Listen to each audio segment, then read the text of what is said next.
Now karon nganong gisugo man ni sa Ginoo ning adlaw Sabado, unsa man gyud dinhi siya ka importante, ngano nga iya man gyud ning ipatuman sa atoa, nganong iya man gyud ning ipabalaan sa atoa. Palihog kog basa dinha abra sa Ezekiel kapitulo 20, bersikulo 12 ug 20. Atong tan-awon og unsa ni siya ka importante nganong iya man ning gisugo sa atoa nga iya man tang gitawag og katawhan niya nga patumanon niya ana. Ezekiel kapitulo 20 bersikulo 12. Oh, 12 unya laktod sa 20.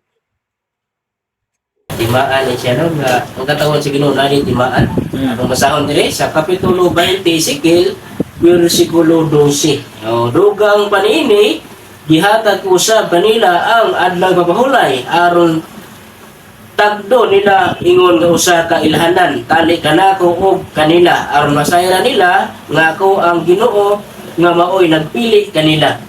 Sa 20, sa 20. Sa 20, 20 ug ilha nga balaan ang adlaw papahulay aron mahimo kining usa ka ilhanan tali kanako og kaninyo aron masayra ninyo nga ako mao si Yahweh nga inyong Dios.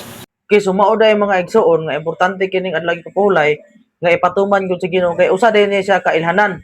Ilhanan daw sa Ginoo og sa katawhan, no? Tungod kay nahibalo ang Ginoo nga perti man yung daghana sa mga tawo nga nagpuyo dinhi at sa kalibutan. Pero unsa may giingon sa Ginoo, unsaon man niya pag-ilang iya, diba? Kung atong hatagan og ilustrasyon, kung naatay mga nagbuhi tag mga manok, himungaan, nya nay mga piso, unya ang imuhang silingan do na poy himungaan, nya na poy mga piso parehas kadagko, parehas og kolor tanan. Unsa may nya magkuyog man na sila, unsa may buhaton nimo para mailhan nimo imuhang piso ang manok nimo. Unsa may imong buhaton para mailhan nimo bisan pag magkuyog-kuyog tong mga piso sa imong silingan, magsagaw sila tanan, unsa may imong buhaton aron nga mailhan nimo? Brad, Lagi ti may no. butngan gyud nimo timaylan, no? Kung ako butngan ako, kung ako butangan na og tip antiin,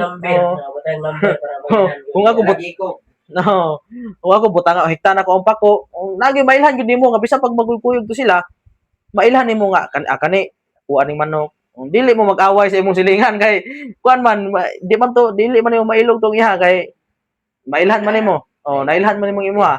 Mao po na siya ang Ginoo bisan unsa kadaghan sa katawo, bilyon, trilyon ang mga tawo dinhi sa tibuok kalibutan pero nailhan sa Ginoo kinsa tong iha tungod kay do na siya timailhanan, do na siya patik ug ang kining patik, ang patik nga iyang gihatag sa iyang katawan kining adlaw nga Sabado.